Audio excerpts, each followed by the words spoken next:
Assalamu alaikum wa rahmatullahi wa barakatuhu. Que la paix, la miséricorde et la barakat d'Allah soient sur nous tous. Qu'Allah vous bénisse abondamment pour chaque instant que vous consacrez à suivre ce programme, l'Islam en partage. Cette édition, nous allons la consacrer à faire la distinction entre ce qui est permis halal et ce qui est interdit haram. Quelle est cette sagesse profonde qui tente de préserver l'individu et la société? J'en parle dans un instant avec mes invités, cher Sidi Farid et Cheira Salami Adjarat. Surtout, ne bougez pas. Aujourd'hui, nous allons tenter de comprendre comment les principes du halal, ce qui est permis, haram, ce qui est interdit, influencent le quotidien des musulmans et franchement, comment nous pouvons nous en tenir dans un monde en constante évolution? Comme je l'annonçais, j'ai deux invités, et pas des moindres, deux personnalités qui me font le bonheur de me retrouver sur ce plateau que nous avons déjà partagé une fois pour un autre sujet. À ma droite, donc, cher Sidi Farid, salam alaikum. Alaikum salam wa rahmatullahi wa barakatuh. Comment allez-vous? Ça va très bien. Masha'Allah, tabarakallah, qu'Allah vous bénisse. Ah oui. Et Cheira, j'insiste, Cheira, parce que le féminin de Cher, c'est Cheira, n'est-ce pas? Cheira Salami Adjarat. Salam alaikum. Wa alaykum salam wa rahmatullahi wa barakatuh. Qu'Allah vous bénisse abondamment pour le temps que vous consacrez à nos téléspectateurs qui sont curieux d'en savoir plus, comme je l'ai dit en introduction, sur le halal, ce qui est permis, c'est bien ça, et le haram, ce qui est interdit. À vous, première question. Que faut-il comprendre du halal et du haram? Bismillah wa salatu wa salam ala rasulillah. Par le nom d'Allah, et que la paix et la bénédiction d'Allah soient sur le sceau des prophètes, le prophète Mohammed. Sallallahu alayhi wa sallam. Quand on parle de halal, c'est ce que Dieu a autorisé, c'est ce que Dieu a rendu permis. Quand on parle de haram également, c'est ce que Dieu a interdit. Bon, justement, la question, je vous la repose autrement. Non. Qu'est-ce qui est permis et qu'est-ce qui est interdit? Très Qu'est-ce qui est haram? Qu'est-ce qui est halal? Est-ce que je le prononce bien déjà? Oui, c'est bien. Masha'Allah. Halal, haram. Non.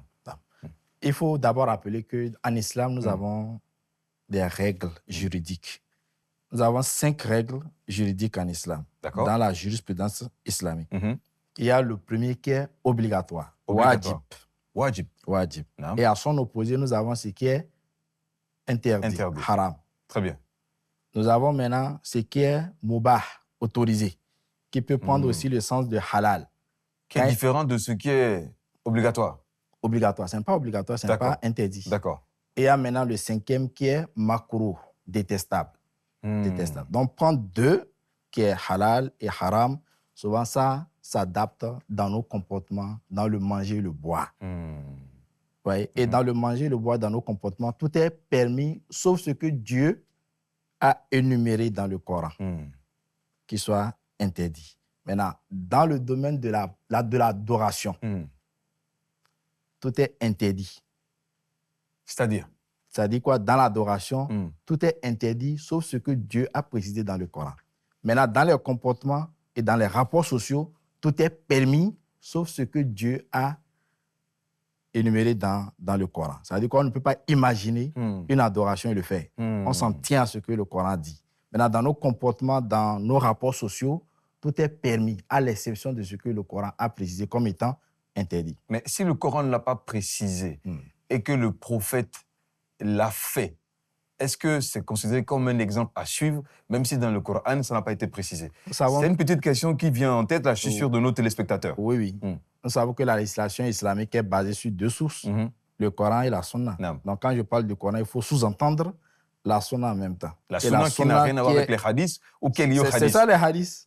Quand on dit Sunna, c'est les hadiths. C'est à travers les hadiths que nous avons la Sunna du prophète. Sallallahu alayhi wa sallam. Très bien. Voilà. Donc, c'est que le Coran a précisé, accompagné par les hadiths du prophète sallallahu alayhi wa sallam. Très bien. Mais comment la distinction entre le licite et l'illicite aide le musulman, d'accord, à avoir une vie éthique au quotidien?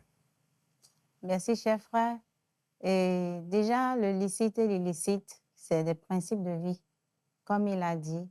Et le musulman n'imagine pas son adoration, n'imagine pas même sa vie autrement que ce qui est préétabli. Et le prophète disait,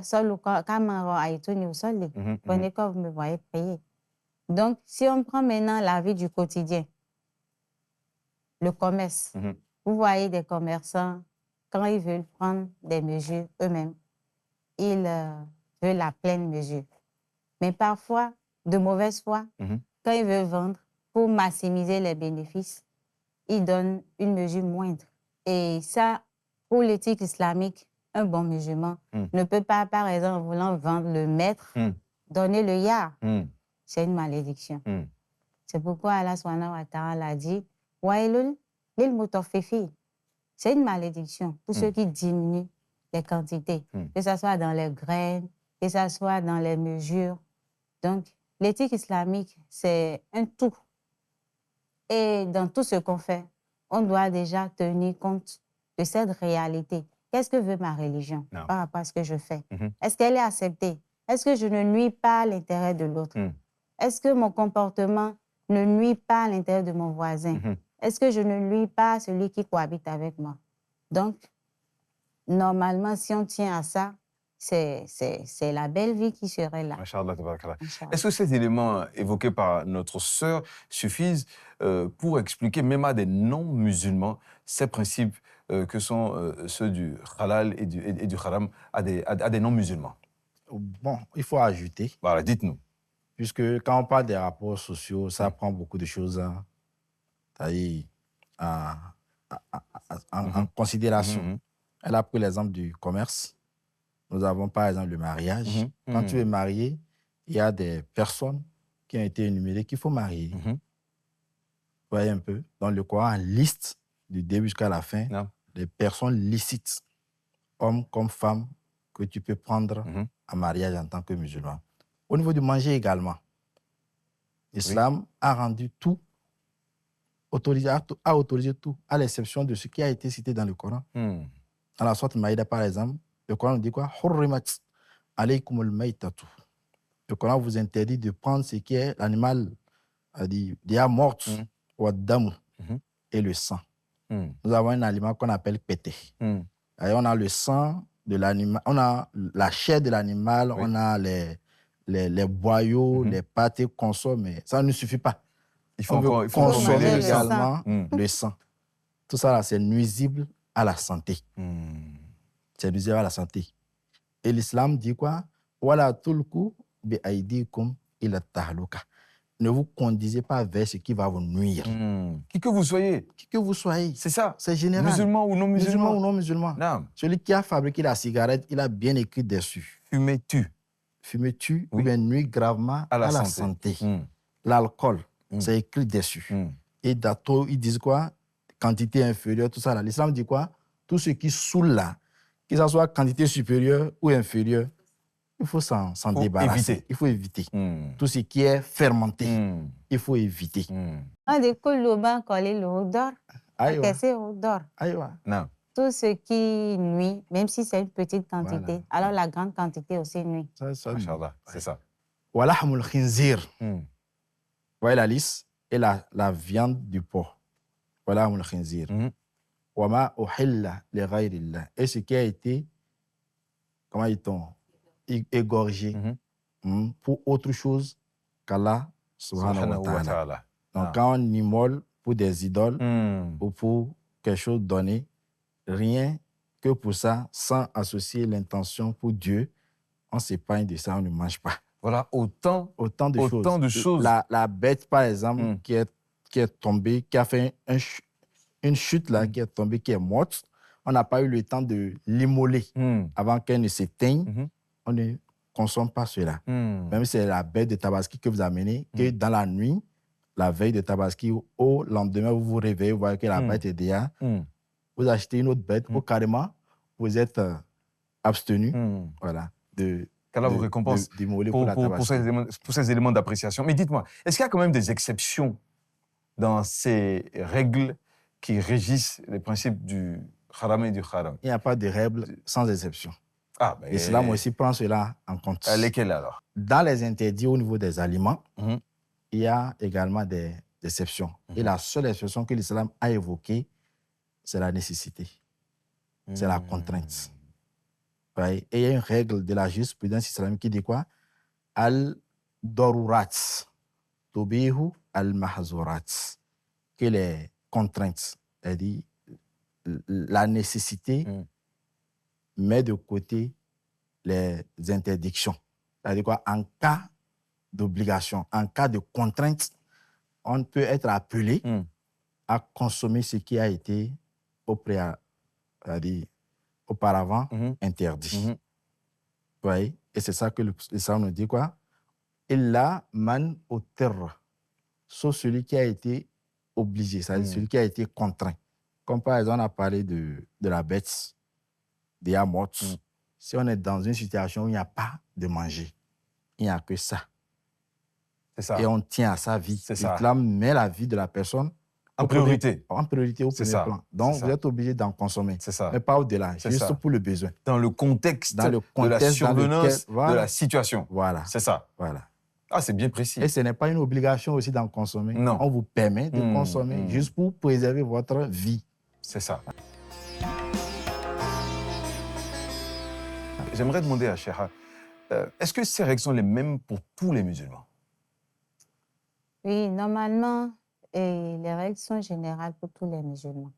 Parce que vous allez en Afghanistan, en Turquie, aux États-Unis, c'est le même Coran. Dans tous les pays du monde, c'est le même Coran. Et la Sunna également, c'est les mêmes paroles. Donc, c'est la même règle. Seulement, la différence peut être au niveau des interprétations des écoles juridiques. Puisqu'il y a plusieurs écoles juridiques, il y en a 4, des grandes écoles juridiques. Donc, le courant des savants peut être un peu différent, mais pas dans les règles fondamentales. C'est pas si, par exemple, si j'aime prendre la prière, tous les savants seront unanimes sur les 5 prières, sur les heures de la prière. Mais les différences peut être sur comment se tenir debout, comment s'asseoir, vous voyez. Mais sur les fondamentaux, c'est la même règle partout. J'ai fait exprès de ne pas ouvrir cette parenthèse parce que je ne sais pas de combien d'aliments on peut parler. Voilà. Mais sinon, c'est un point hyper important parce que les gens, quand ils évoquent le halal et le haram, c'est beaucoup plus sur des aliments. Il y a une règle générale. Et sur beaucoup d'autres éléments qui ont un rapport avec le quotidien en réalité. Mais je vous laisse avancer. La règle générale, c'est ça que j'ai dit. Tout ce qui peut nuire à la santé de l'homme, on ne touche pas dans tout ce qui est aliment. Sinon, en dehors de ça, tout est permis. Et le Coran n'a cité que quelques-uns seulement, surtout au niveau de la chair. C'est ça que le Coran a cité. Il y a aussi une autre règle qui rend permis tout ce qui est marin. D'accord. Tout ce qui est animal, c'est-à-dire animaux aquatiques, en fait. On rend tout permis. D'accord. Dans tout ce qui est poisson, autres requins, tout ce qui est dans l'eau, qui vit dans l'eau, tout est permis. Maintenant, hors de l'eau, l'islam a déjà cité ça. Vous voyez un peu, hors de l'eau. D'accord. Et quand c'est dans l'eau, il dit quoi? Ma'ul bahar halal wa hillul maytatu. On dit quoi? L'eau de la mer est permise. Et ce qui est dedans également est permis, même si c'est mort. Quand le poisson est mort, vous pouvez consommer. Ce n'est pas pareil pour les animaux qui vivent hors de l'eau. C'est précis. Oui, c'est précis. C'est précis. Ouais, un peu. Donc, quand on se retrouve quelque part où on n'est pas chez soi, on ne peut pas se dire, ah, ici, c'est l'alcool qui est consommé. Il n'y a pas l'eau, il y a l'eau partout. Donc, tu te contentes de l'eau. S'il n'y a pas autre boisson, c'est ça. Comment sucré, autre que l'alcool, toi, tu te contentes de l'eau. On sait que l'eau est partout quand même. C'est clair. Parfois, il faut se contraindre à vivre l'islam partout où on est. C'est ça. Et non faire l'hypocrisie de ne pas voir l'eau et prétester qu'il n'y a que l'alcool. Merci. Et assouvir son Et se mettre désir. soi-même dans une situation de contrainte. On n'est pas contraint. C'est ça. Mais en fait, votre propos me permet de revenir un peu en arrière sur ce qui est halal et haram dans l'adoration d'Allah et ce qui est halal et haram dans les rapports sociaux. Pour ce qui est de l'adoration d'Allah, s'il y avait 10 principaux points que vous pouvez évoquer, ce seraient lesquels? Il n'y aura pas 10. C'est une règle générale. Dites-moi. Quand on parle d'adoration, on s'en tient à ce que le Coran dit. Non. On n'improvise pas dans l'adoration. Non. Sinon, ça devient haram. Ça devient haram. Ça devient haram. J'essaie de vous suivre, en fait. Oui, oui, ça devient haram. Très bien. Dans l'adoration, dans toutes les règles, c'est-à-dire qui vont dans le sens de al-ibada, on s'en tient à ce que le Coran Il et la s'agisse de Sunna. la lettre ou de l'esprit de la lettre. Voilà. C'est ça. Oui, oui. C'est ce que dit le Coran. Le Coran et la Sunna. Non. Les hadiths font ça. D'accord. Mais dans les rapports sociaux, il y a l'islam. Les gens vivaient avant que l'islam ne vienne. Les gens se mariaient même avant l'islam. Mais quand l'islam est arrivé, on a accepté. Imaginez pas deux personnes qui sont mariées selon la coutume. Quand ils embrassent l'islam, ils n'ont pas refait leur mariage. C'est un mariage. La coutume, ce sont nos traditions endogènes. Nos traditions endogènes. C'est ça. Ça existait déjà avant que l'islam ne vienne. C'est ça. Et quand l'islam est arrivé, ils n'ont pas mis croix sur tout. Il y a des choses seulement qu'il faut enlever et perfectionner. La plupart de ce qu'on faisait déjà, c'était la norme. Oui, c'était la norme. Donc la règle, c'est laquelle pour ce qui est de l'adoration? Pour ce qui est de l'adoration, on s'en tient à ce que le Coran... Rigoureusement. Rigoureusement. D'accord. Et pour ce qui est des on rapports sociaux? n'invente pas, en fait. D'accord, très bien. Si c'est prière obligatoire, on connaît déjà. Si c'est surrogatoire, on connaît. Vous voyez? On connaît. Et là où on a permis d'ajouter, c'est dans les nawafil. Et on connaît les moments de prière. Il ne faut pas aller dire, je vais prier à tel moment. On sait que dans ces moments-là, on n'a pas légiféré une prière donnée. Le jeûne, par exemple, on sait que ça commence à l'aube et ça finit au crépuscule. Tu n'as pas à montrer à Dieu que toi, tu es persévérant, tu es endurant, tu peux aller vers c'est exactement les exemples que je voulais que vous évoquiez, là, voilà, que vous faites maintenant. C'est parfait parce qu'il faut que les gens aient une expérience concrète de ce que nous partageons ici. Ah, donc, c'est important. C'est ça qui voilà, oui, allez-y. Il ne faut pas dire que toi, tu es endurant, donc tu peux aller au-delà du crépuscule. Tu peux même rompre après Isha. Voilà. Ouais, un peu, non? Voilà. Il dit que je suis endurant, je peux prendre mon sahour et me coucher, c'est-à-dire mon repas de l'aube. C'est ça. On a dit de se réveiller à l'aube. Mais est-ce qu'il y a quand même eu une interpellation d'un frère ou d'une sœur sur un sujet qui vous a vraiment préoccupé et qui a rapport avec le halal et le haram, que vous pouvez partager avec nous en anecdote? Oui. Ce qui vient souvent, c'est résumé dans ce hadith sallallahu alayhi wa sallam qui dit quoi? Al-halalu bayyin, wal-haramu bayyin. J'aurais dû prendre soin de mes cours coraniques pour comprendre l'arabe. Le fait pour, c'est-à-dire, expliquer davantage le halal et le haram, il dit quoi? Le halal là, est connu. Le haram, ce qui est interdit aussi, est connu. Nettement. Maintenant, entre les deux, il y a des ambiguïtés.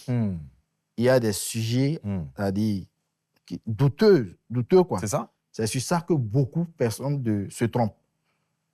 C'est ça. Beaucoup de personnes se trompent. C'est ça. Et il a pris un exemple. Dites-moi. Il dit quoi? Je prends le cas d'un pasteur, un éleveur qui va élever. C'est ça, un éleveur. Parce que quand vous dites pasteur, c'est une émission islamique. Voilà.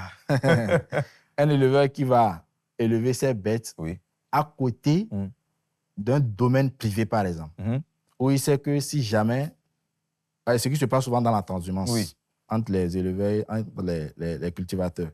Il y a souvent de guerres, ils s'entretuent entre eux. Allah pacifie leur rapport. Voilà. Amen. Donc, dans ces cas de situation, tu sais que tu risques de tomber dans ce qui n'est pas bien. Aller faire paître tes bêtes dans le champ de quelqu'un d'autre. C'est du haram que tu le fais consommer comme ça. Donc, tu sais qu'en amenant tes bêtes là-bas, tu risques de tomber dedans, alors évite. C'est souvent ces questions-là qui viennent. Est-ce qu'en faisant ainsi, il ne faut pas ouvrir la porte au haram? Donc, il faut ça.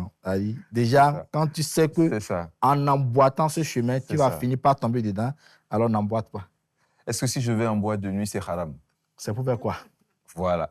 Il n'y a pas autre aire de jouissance, de divertissement. C'est ça. On sait ce qui se passe là-bas. Est-ce que si je suis avec une sœur qui n'est pas ma sœur, ni ma femme, ni ma mère, malgré de bonnes intentions, est-ce que c'est haram? Bon, si c'est enfermé dans un... Le prophète est précis. Je pose des questions que vous vous posez, mesdames, messieurs. Et là où il y a deux personnes de sexe différents, là, il y a toujours une troisième personne.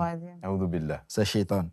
Et quand Shaitan est quelque part, quand Satan est quelque part, que vous soyez musulman ou pas, il ne vous inspire jamais le bien. C'est ça. Que vous soyez musulman ou pas. Satan n'inspire jamais le bien. C'est clair. Lui, il est noir, il est négatif. Il est toujours dans dans le négatif. Donc, ça veut dire il vous pousse toujours à aller au-delà. Donc, vous nous recommandez à tous d'avoir une connaissance parfaite sur ce qui est halal permis, ce qui est haram interdit. Et en cas d'ambiguïté, d'éviter de céder à la tentation. Voilà. J'ai été clair? On se limite au licite, on se limite également à l'illicite. Et qu'Allah nous y aide, n'est-ce pas? Mais alors, cher, comment vivre dans un monde globalisé comme le nôtre, avec ces principes comme phare? C'est un seul mot, moi, je vais utiliser, c'est la tolérance. La tolérance. La tolérance.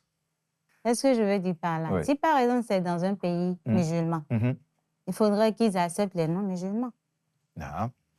Et si c'est dans un pays non-musulman, il faut qu'ils acceptent les musulmans. Il ne faudrait pas que la pratique de l'un embête l'autre.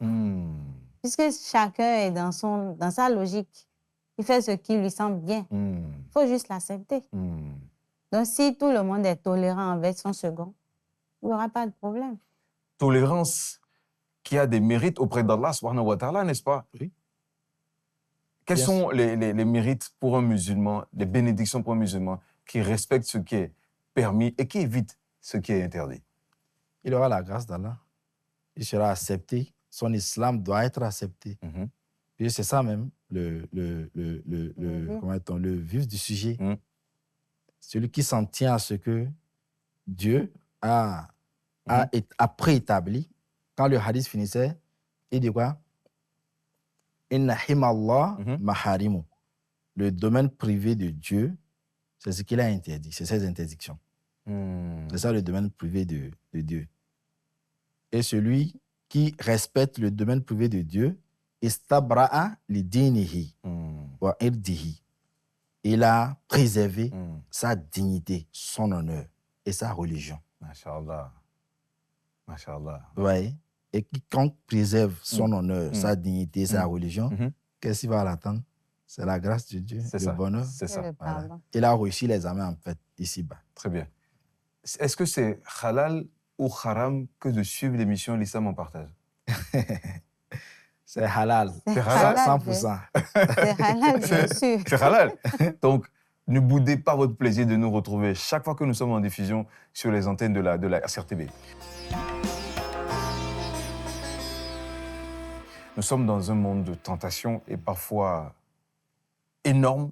Est-ce qu'il y a des invocations qu'Allah nous recommande de faire, que le prophète sallallahu alayhi wa sallam nous recommande de faire, d'accord, pour éviter plus ce qui est interdit et pour être plus proche de ce qui est permis, en guise de cadeau que nous offrons à nos téléspectateurs? Parce que ceux qui nous suivent sont là pour la connaissance, pour la spiritualité également, en guise d'arme pour affronter les défis du quotidien.